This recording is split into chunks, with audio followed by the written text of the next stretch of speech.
Minahal nga mga kaigsuunan diha ni Kristo, mga miyembro sa mga sanga sa simbahan o lokal nga mga sanktuaryo ug tanan nga mga magtotoo nga nagtambong sa serbisyo sa internet sa tibuok kalibutan ug mga tumatan-aw sa GCN.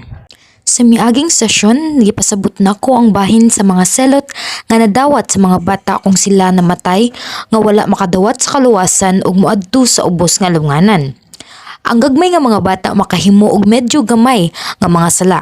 Mao nga sila makadawat og medyo mas gaan nga mga silot kaysa sa mga hamtong. Bisan pa ni ana, dili sayon alang sa mga bata ang pagpasan sa mga kasakit sa mga selot. Bisan nga ang mga selot kay mas gaan ra. Atong mahanduraw kung unsa kasakit ang mga selot alang sa mga hamtong kung makadungog kita bahin sa mga selot alang sa mga bata. Ang mga hamtong makahimo og mas daghan nga mga sala kaysa sa mga bata.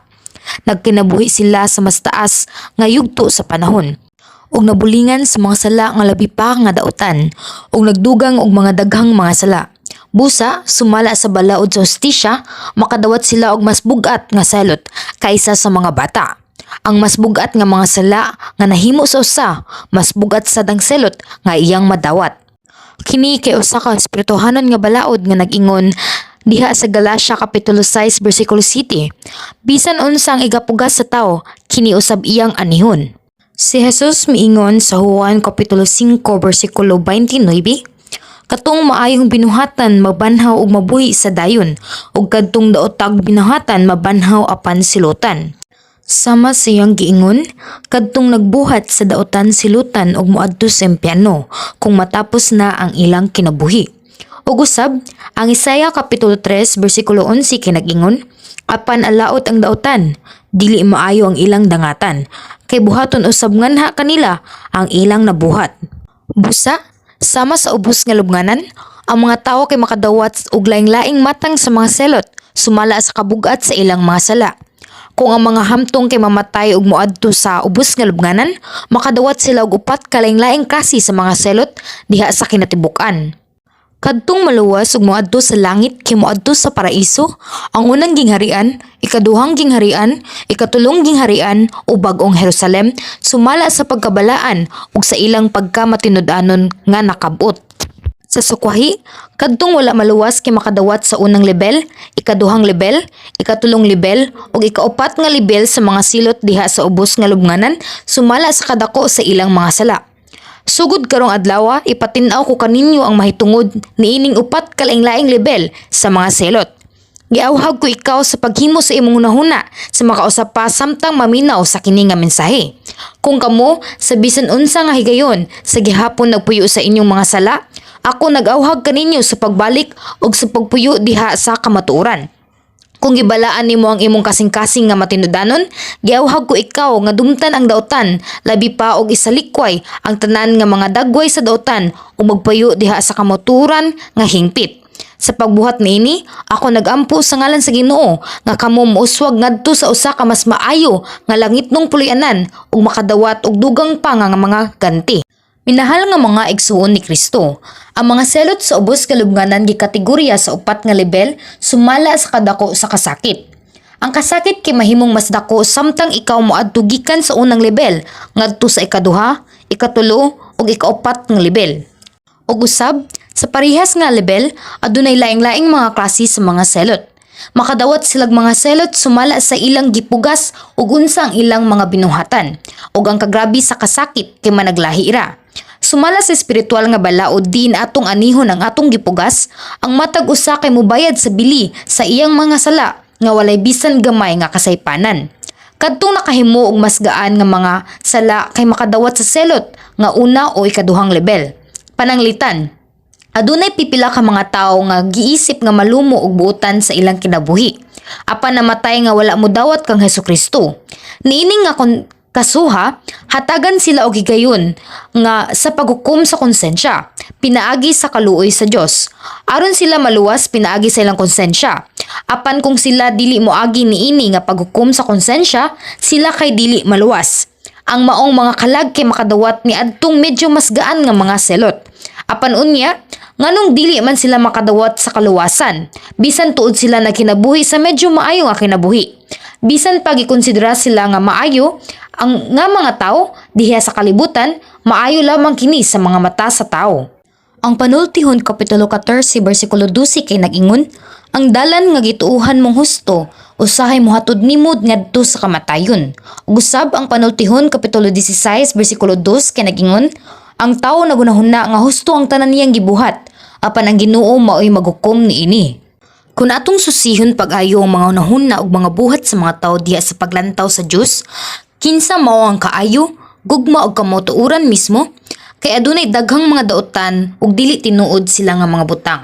Ilabi na karon, haduol na kayo ang katapusan sa panahon. Ug samtang ang kalibutan misamot kangit-ngit, adunay daghang espirituhanong nga mga buta nga mga tawo. Wala gid ni sila makailatali sa maayog daotan ug sa kamatauran ug dili tinuod. Bisan sa mga magtotoo, adunay pipila nga wala makasabot sa kamatuoran ug nagpuyo sa kangit-ngit, sama sa dili magtotoo nga mga tao. Busa, sa katapusan, sila dili makadawat sa kaluwasan. Sama sa giingon diha sa Mateo kapitulo 7 bersikulo 21, nagtawag sila og Ginoo, Ginoo, apan wala magkinabuhi sumala sa kabubuton sa Dios. Kadtong moingon nga mituo sila sa Ginoo apan wala makadawat sa kaluwasan, kini tungod kinapuyo sila sa kangit-ngit ug pangkadawat ug mas dagkong silot kaysa niadtong wala makadungog sa ebanghelyo. Kini tungod kay ang sala kay mas dako kung nahibal-an nila ang kabubuton sa Dios apan wala nila kini gisunod. Klaro nga giingon ni Jesus sa Lucas kapitulo 12 bersikulo 47 hangtod 48 kay nag-ingon, ug ang ulipon nga nahibal-an ang kabubuton sa iyang agulon ug wala mangandam o mulihok uyon sa iyang kabubuton, makadawat og daghang mga latigo. Apan ang wala mahibalon niini ug nakahimog mga buhat nga takos sa usa ka pagbunal, makadawat og jutay lamang. Minahal nga mga igsuon, kadtong nakahimog grabe nga mga sala makadawat sa silot sa ikatulo o ikaupat nga level. Ingon nga mga paniginan, sila mao kadtong mibarog batok sa Dios. Kadtong kinsang mga konsensya na sunog sama sa init nga puthaw ug kadtong nagsamok sa gingharian sa Dios pinaagi sa pagpasipala ug paghunong sa mga buhat sa balaang espiritu. Usa ka example ana nga biblikanhong tawo kay mao si Saul. Nakadawat siya sa ikatulo nga level sa silot. Ug usab si Judas Iscariote nga nagbaligya sa iyang agalon nga si Jesus kay nakadawat sa labing grabe nga mga silot bisan sa ikaupat nga level.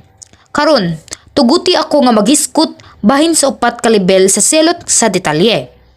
Ang unang level sa silot diha sa ubos nga luganan kay gihatag pinaagi sa pipila ka dili buhing butang sama sa init nga mga bato ug balas, nagbukal nga tubig o yelo. Pananglitan, ang ubang mga kalag nagbarog sa balas nga 7 ka pilo nga mas init kaysa sa balas diha sa deserto nga anaan niining yutaa. Bisan sa Korea, kay dili sayon ang paglakaw sa balas nga gamit ang tiil ko lang kung kini gipainit sa silaw sa adlaw sa tag-init. Ang balas sa deserto sa tropikal nga mga lugar kay mas labi ka init kaysa niini. Ug ang balas sa ubos nga luganan kay 7 ka pilo nga mas init kaysa sa labing init nga balas dinhi sa yuta. Nasinatian nako kini kadtong miadto ako sa patay nga dagat or Dead Sea sa isa ka pilgrimage or ang kaning pilgrimage day kay mao ni ang tawo nga mobiyahe ngadto sa sagradong dapit tungod sa relihiyosong mga rason. Nagdagan ko sa aspalto nga dalan nga lagmit nga mga 45 hangtod 47 degrees Celsius. Sa sinugdanan, midagan ko og gitan-aw kung unsa ang mahitabo. Apan human sa akong pagdagan gatusan ka mga metros, init kayong akong mga tiil. Apan walay paagi sa pagawas niini. Bisan mo gawas ko tapad sa karsada, kini kay grava na or gravel. So mas init didto. So nibalik ko sa dalan, pero init na kayo. Paglingi nako, mga tunga na sa dalan ang akong nalakaw. Wala na ko makabalik. Apan kung ako moadto ko sa unahan, adunay mga tunga pa nga nahibilin og kini kay init kayo. Usahay ang mga tren kay mudagad nidto. Apan wala ko'y makita nga tren ni adtong panahon na. Wala ko makabarog didto kay init kayo. Busa kinahanglan kong mudagan paingon sa akong destinasyon. Sa dalan, midagan ko nga nagampo alang ni adtong nagdagan sa tubangan aron dili masunog ang ilang mga tiil. Pag-abot nako naay swimming pool. Milukso ko sa pool ug maayo na lang akong nakita nga walay nasunog nga tiil. Mao nga nasinatian nako ang kainit didto. Apan unsa ka sakit nga silutan sama niini sa usa ka lugar nga 7 ka pilo nga mas init. Kadtong mga kalag nga nagbarog niining balasa kay maglukso-lukso. Apan walay paagi nga sila makalingkawas sa kainit sa bisan unsang paagi. Tungod kay ang balas walay katapusan, walay makaikyas. Ang kainit ug kasakit nga gikan sa mga tiil kay makapangurog sa tibuok nga lawas. Ang ubang mga kalag ibutang sa ilawom nga patag nga mga bato nga gipainit hangtod sa punto diin sila mahimong grabe kapula. Sama kini sa pag-ihaw sa karne o gisugba. Og dili lang kini. Ang bato nga gipainit mupilit pag-ayo sa tibuok nga lawas. Samtang ang bato mo paubos o mutapot sa lawas, ang tingog sa mga pagliki sa bukog kay madungog. Ang mga pagliki sa gusok ug mga internal nga mga organ kay mabuto. Nangliki ang kalabira ug nanggawas ang mga eyeball. Sa katapusan, kini nga mga kalag kay nasunog sama sa usa ka tipak sa karne nga gipilit taliwala sa init nga mga bato. Dili sila pwede nga maloya o gibati nila ang kasakit sa matag pulgada sa ilang lawas. Unsa kalabi ka makalilisang ang kasakit kung kinahanglan nilang bantayan ang ilang kahimtang nga adunay tin-aw nga panimot samtang ang ilang mga lawas kay gipailalom sa ingon nga kahimtang. Dugang pa, ang ilang mga lawas kay maulian sama sa una ug ang samang selot kay magbalik-balik. Sila usab magunahuna. Unsaon nako paglikay niini nga mga kasakit? Apan wala sila'y nakitaan nga paagi. Maayo unta kung dili na sila mausab ang selot o kaha mamatay na dayon sila. Apan dili sila mamatay hangtod sa hangtod. Human sila silutan maulian ang ilang mga lawas ug unya magsugod na usab ang selot. Kung tanawon nimo ang usa ka butang nga sama sa usa ka butiki, kini mabuhi pag-usab bisan kung putlon nimo ang ikog. Naibalaan ko nga adunay pipila ka mga hayop nga sama niini. Makita nimo ang ingon nga mga butang gikan sa usa ka sini.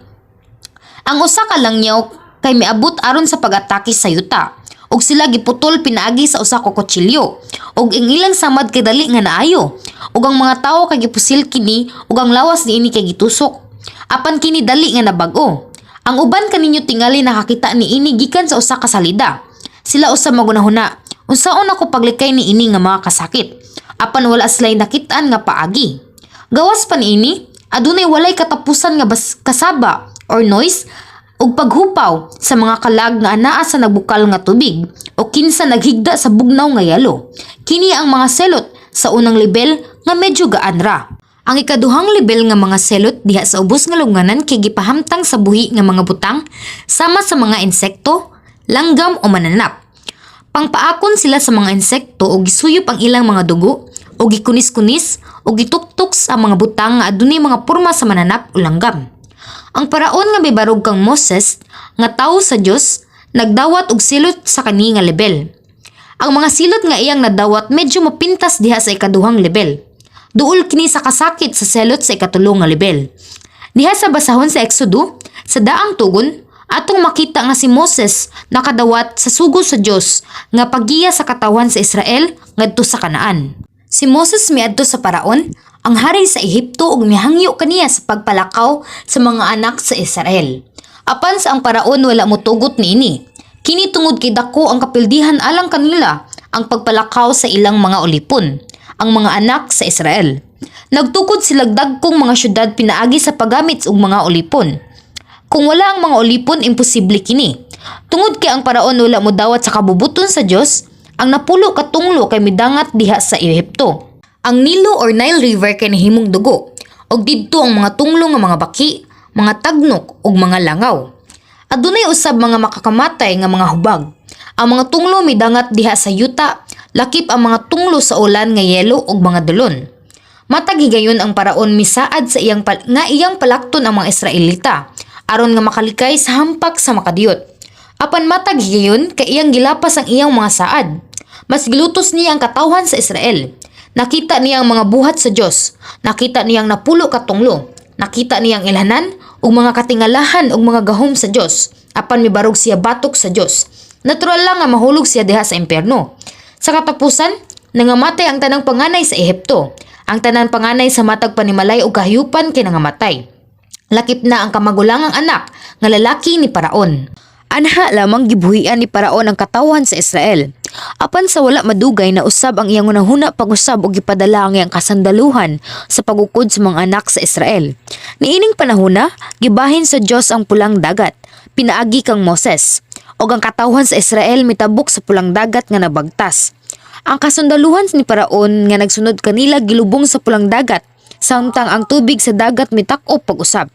Sa Biblia, makita nato ang dagang hentel nga mga hari nga miila sa kamatuoran nga ang Dios sa Israel mao ang bugtong tinuod nga Dios ug misimba kaniya ug nagpaubos sa ilang kaugalingong atubangan diha kaniya.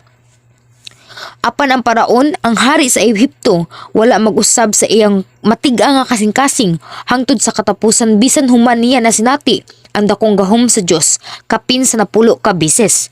Ipaadto ba sa Dios ang mga tao sa impyerno? Dili. Nakaila sila sa Dios, apan gahi silag ulo sa pagbarugbatok sa Dios ug sa pagbuhat og daotan.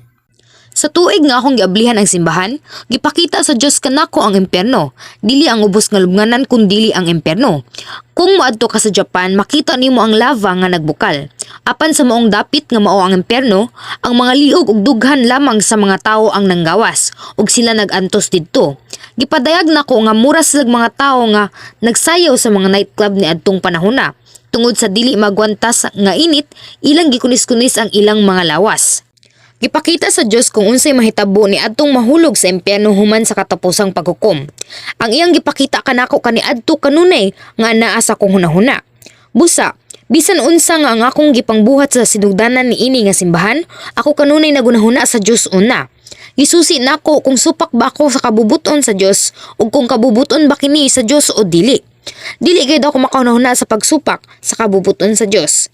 Mao gihapon kini sa 20 ka tuig na ang milabay, napulo na ka tuig ang milabay ug bisan karon. Bisan unsa pa kalisod ang butang, sa higayon nga ang Dios kay magsugo, dili gayud nako mahunahunaan ang pagsupak niini.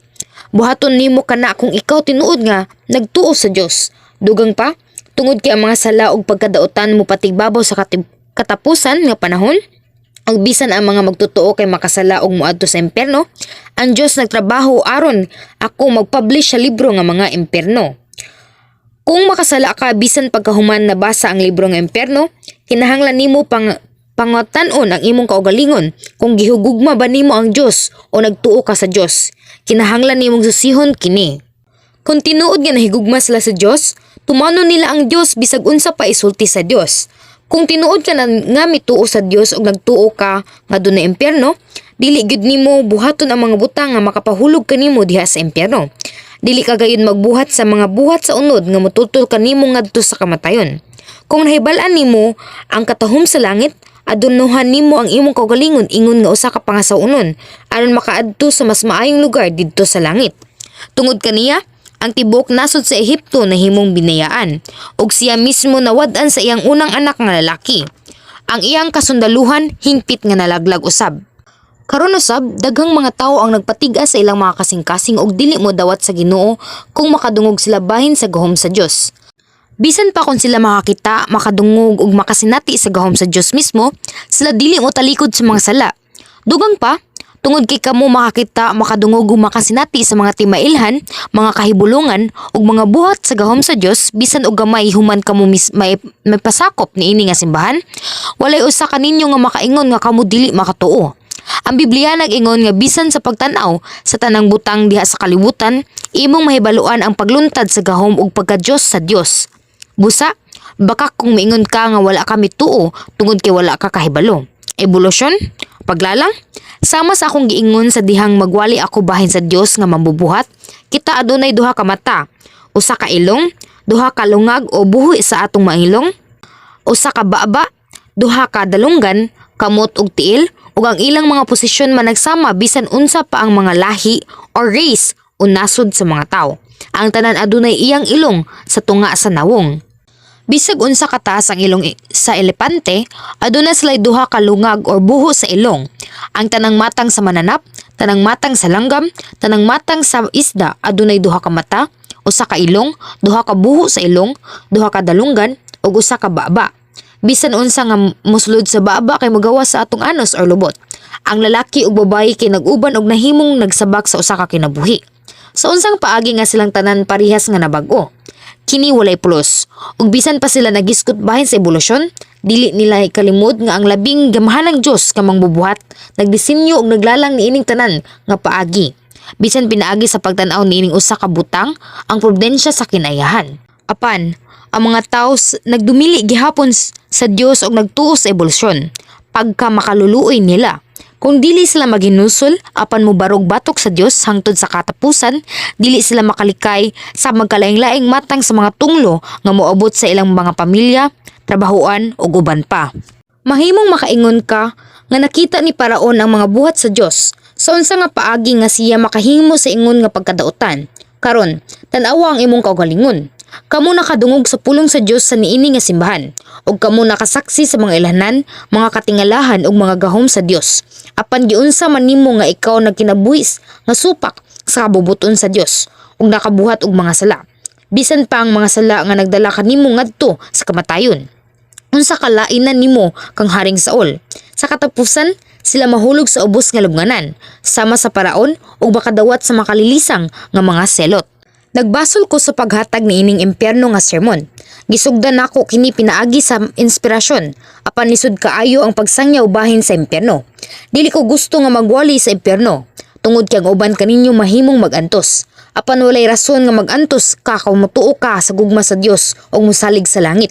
Ikaw kinahanglan nga malipay ni ining nga impyerno nga sermon, aron matabangan kita nga dili makasala o dili mo adto sa impyerno. Gitugutan kini sa Dios nga iwali og i-record diha sa Biblia. Ang impyerno mao ang dapit diin ang mga ulod dili gayud masundog ug mamatay.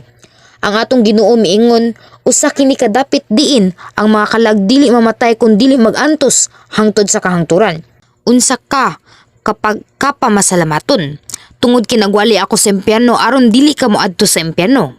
Pagka mapasalamaton nimo sa Dios nga makakaton og dili mo adto sa impyerno, imbis nga moadto ka sa impyerno nga walay nahibalan. Ang Dios nahigugma kanato og nagpatin-aw mahitungod sa impyerno. Gipasabot niya ang mahitungod sa langit aron kita makaadto sa Dios diha sa langit. Sa katapusan, sila mahulog sa ubos nga lubnganan, sama sa Paraon, ug nakadawat sa mga makalisang nga mga selot. Karon, unsa nga klase sa mga matang sa mga selot ang nadawat sa Paraon sa ubos nga lubnganan karon? Nakulong siya diha sa limaw nga tubig nga hugaw kaayo ug baho kaayo. Karon, aduna kita pipila ka seryoso nga problema sa polusyon sa tubig. Ang ubang tubig baho kaayo nga makaresulta og sakit sa panit pinaagi lamang sa pabutang sa atong mga kamot niini. Ug ang Paraon na tanggong sa tubig nga labi pang mabaho kaysa sa tubig dinhi sa yuta. Dugang pa, ang lawas gigapos pag-ayo sa dili gani siya makalingi sa palibot. Niini nga linaw sa tubig adunay daghan pang mga kalag nga kinsang mga sala kay managsama. Kadtong mga hari dinhi sa kalibutan kay dili alagaran didto sa impyerno. Mas bugal-bugalan pa sila tungod kay kaniadto adunay sila dungog dinhi sa yuta. Apan karon anaa sila diha niining makakalisang nga impyerno. Mas maayo alang kanila kung hugaw lang ang tubig. Apan adunay pipila ka mga butang nga nagkamang dinha sa tubig. Mura silang ulod, pero mas dako pa sila kaysa sa ordinayong mga ulod. Kini nga mga butang nga sama sa insekto kay mutapot sa mga kalag diha sa tubig ug magsugod sa pagkaon sa humok nga mga tissues diha sa ilang lawas sama sa mga mata. Human sila mukaon sa mga mata, sila musulod sa utok ug mukaon usab sa utok. Sa wala madugay, nagsugod sila sa pagkaon gikan sa tumoy sa ulo hangtod sa tumoy sa mga tudlo sa tiil ug nga hinay-hinay. Musulod sila sa panit aron kanon ang mga ugat ug musulod sila diha sa mga tinai aron kanon ang tanan nga mga tinai. Hait ang ilang mga gipon ug makakaon pa gani sila sa mga bukog ug makasuyop pa sila sa mga maro o uyok. Gikaon nila ang tibok lawas nga murag gigutom kaayo. Samtang nagsugod sila sa pagkuot sa panit ug pagsulod sa lawas aron kanon ang mga sensitibo nga bahin, ang kasakit kay dili gayon maagwanta. Sa akong hunahuna, mas masabtan nimo kini nga matang sa kasakit kung makadawat ka og dental treatment nga nagkubkub sa ugat sa dunot nga ngipon. Karong panahona ang mga dentista kay mogamit na og anesthesia diha sa ugat sa ngipon ug mao nga dili ka makabati og kasakit. Ang mga peripheral nerves kay sensitibo kaayo nga mabati nimo ang grabe nga kasakit pinaagi lamang sa gamay nga pagpitos niini. Pagkasakit kun ang mga insekto nga may hait nga mga ngipon mukutkot sa mga ugat sa tibuok lawas. Mubati ka og hilabihan nga kalisang pinaagi lamang sa pagtan-aw ni ining mga insekto nga nagkamang og naglihok sa imong lawas. Kung ang mga tawo o mga hayop adunay grabe nga mga problema sa panit, mahimo silang adunay mga nanggawas nga dugo ug miagas gikan sa mga samad ug ang mga ulod kay nagpuyo sa mga samad. Ilabi na ang pipila ka mga babayi kay nagmahadlok pag-ayo pinaagi sa pagtan-aw sa usa ka pundok sa mga ulod. Dili nimo gusto nga makita sila bisan pa sa paghikap kanila. Ug apil na ang paraon. Ang mga natanggong ni ining linaw dili gani makalihok bisan pa nga kining mga insekto mukagat sa tibuok nilang lawas. Ang mga lawas ni ini nga mga kalag gikaon sa mga insekto aron dili sila makabaton sa mga porma. Apan maon na ba kini ang katapusan sa kasakit? Syempre dili. Mahimo lamang nila kini isip mga ilang pangandoy. Ingon nga ang tibok lawas kanon og silam na gunahuna nga kini mao ang katapusan, ang mga bahin nga gikaon kimubalik pag-usab. Unya, ang mga insekto magsugod na sad sa pagkaon gikan sa humok nga mga bahin. Ang mga mata og ngadto sa kinauyukan sa lawas ug sa pagkaon sa mga nerves ug sa tibuok lawas pag-usab. Kini nga kasakit magpadayon hangtod nga sila mabutang sa ilinaw nga kalayo diha sa impyerno pagkahuman sa paghukom. Ug usab ang mga silot nga gihatag pinaagi sa mga mananap grabe gayud. Ikunis-kunis ug gikaon niini nga mga mananap ang mga tawo. Dinhi sa yuta, usahay ang mga tawo atakihon o kanon sa mga leyon, tigre o oso. Kini nga mga mananap mas kusgan kaysa sa mga tawo. Ug ilang gibali ang mga bukog ug gikaon ang mga unod nga may hait nga mga ngipon ug mga kuko. Bisan sa wala pa ang ilang tukbonon kay muhunong sa ilang pagginhawa, ilang kuhaon ang unod ug mga tinai ug kanon ang tibok apil pa ang mga bukog. Sa impyerno kinahanglan nilang bation kining tanan nga mga kasakit nga adunay klaro nga panimuot. Mao nga makakalisang kaayo kini. Usab bisan dinhi sa yuta, kung mapaakan kita sa makahilo nga mga bitin, scorpions or makahilo nga mga spiders o kaka ug ang mga kahimtang kay makamatay. Ang hilo makailap sa tibok lawas. Magubag ang tibok lawas ug ang tawo maganto sa taas nga hilanat ug kasakit ug mamatay sa kasakit. Ang mga silot sa ikaduhang level kay medyo parihan niini. Ang mga tawo kay gitorture sa makalisang tan-awon nga buhing mga binuhat.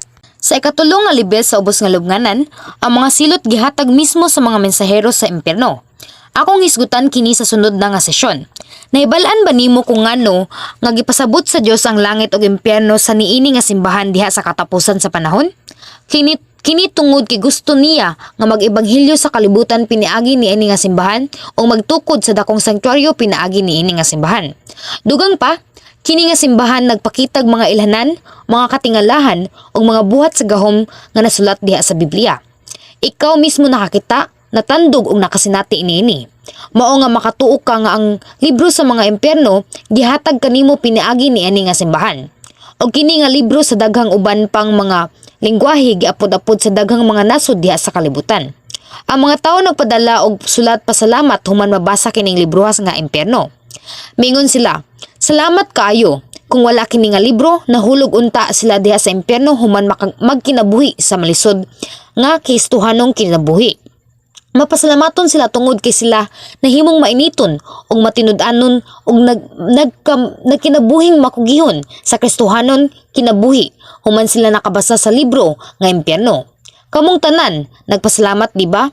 Kung ikaw tinuod nga nagtuo ug nagigugma sa Dios, ikaw kay mapasalamaton. Panapos, mahigugmaon nga mga kaigsunan diha ni Kristo. Ang Isaias kapitulo 43 bersikulo 24 hangtod sa 25, ang Dios nagpahinumdom sa katawan sa Israel sa ilang pagkadili masinugtanon ug sa ilang mga sala bato kaniya diha sa detalye.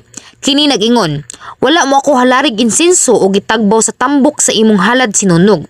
Apan gisamok mo hinuon ako sa imong mga sala og kalapasan." Apan sa mosunod nga bersikulo 25, ang Dios nag-ingon sa mosunod, "Apan ako mismo mo ay nagpadala sa imong tungod o galang kanako, og dili ko nagyud kini hinumduman." Unsa ang kinahanglan natong klaro nga mamguhan pinaagi niini nga bersikulo? Kinahanglan natong masabtan ang rason nganong giproklamara sa Dios ang mensahe mahitungod sa impyerno. Ang rason ngano ang Dios nagsulti kanato sa tin-aw mahitungod sa impyerno ug nagproklama sa sala, pagkamatarong ug paghukom alang sa kapasayloan. Kini aron siya makapasaylo kanato. Kini mao ang pagtugot sa iyang mga anak nga mobiya sa mga sala ug mobalik ngadto sa Dios aron ang tanan nila kasalanan ug kadautan kay mapasaylo. Pagkadako niini nga gugma, Pagkadako sa imong pagpasalamat kay ang Dios nagpatinaw bahin sa impyerno aron dadon ka sa langit ug dili sa impyerno. Karon, ayaw ninyo higugma ang kalibutan, ang mga butang sa kalibutan o ang mga butang sa sala ug kangitngit. Kundili higugma kini nga Dios lamang. Giawhag ko ikaw sa pagtawod sa Dios. Ako nagampo sa ngalan sa Ginoo nga kamumugula ingon nga mga tinuod nga mga anak sa Dios diha sa bagong Jerusalem, nga makahimo sa paghupay sa kasing-kasing sa Dios nga Amahan nga nagtrabaho alang kanato nga dili masukod uban sa kabugat sa atong mga sala. Amen.